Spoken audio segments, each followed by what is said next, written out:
small amount that juts forward, it's going to be laying against whatever surface you put it on. And if you put it on a surface that ends up scratching it, well, there you go. They just want your camera on your iPhone. So you definitely want a protective case for those two reasons. But the camera does a good job. It seems to be slightly improved over what the camera was last time. You can see here the buttons are beautifully done. They've got this nice finish to them. I like how the mute switch is smaller and kind of out of your way. Not really a hassle to deal with. On the bottom, they kind of have some bigger area for the speaker. And you've got, of course, a bigger area for a microphone here, and also a bigger microphone in the back on the camera eye. They also made this kind of smaller, the flash element, so that's probably good. I'm sure they've improved the quality. But you can see here we've got a gold one here. So definitely a beautiful experience. You can also notice, probably by now, it's got the flip from horizontal to portrait mode that you would have with a lot of phablets or that you would have with tablets. And that's indicative of the Plus. This isn't something that I believe runs on the iPhone 6 normally. This is definitely an iPhone 6 Plus feature. I still haven't figured out if there's a way for me to turn it off. I'm sure there is, and I just haven't found it in the settings yet. But it works for me so far because I'm used to it with phablets that I have and other mobile phones. It definitely does the job in being able to accomplish what iOS accomplished.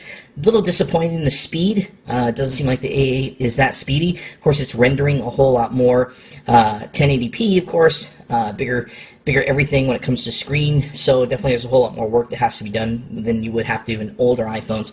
And I think Apple was honest with this when they told us, you know, there wasn't a big change up in speed and everything else. Downloads seem to take maybe a little bit longer to download apps and install them than from the iPhone 5S. I don't feel that's a bad thing. I'm just giving you ideas of my impressions so far, how they've worked. I would have expected with a faster processor that things would improve, but keep in mind, it is fair to say that, you know, Apple has increased the size of this, so there's much more rendering that has to take place in drawing a big screen.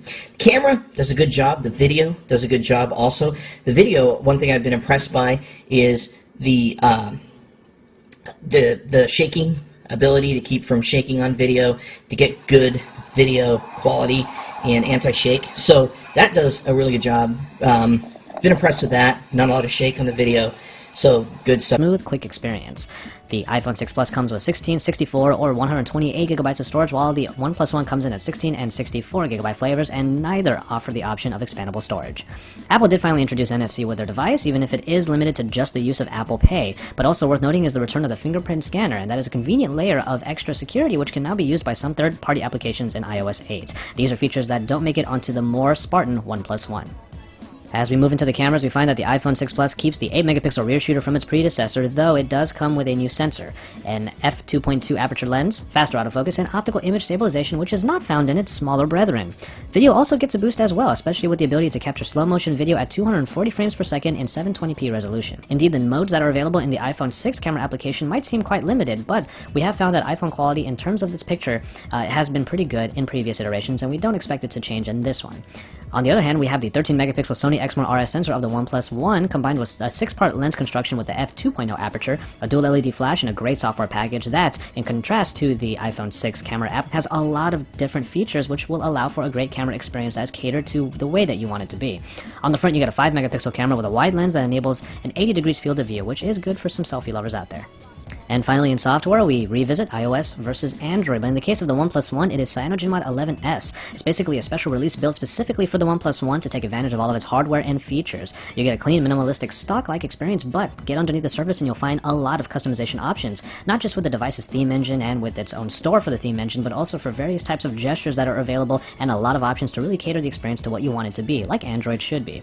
But for the iPhone 6, the iOS 8 UI remains largely the same as iOS 7, but there are some new features, such as the support for third-party keyboards, putting widgets in the notification dropdown, and the actually robust new health application. Probably the most exciting feature is continuity, which allows you to have sync across a bunch of different Apple products, but then from there you also get the reachability feature, which allows for one-handed use.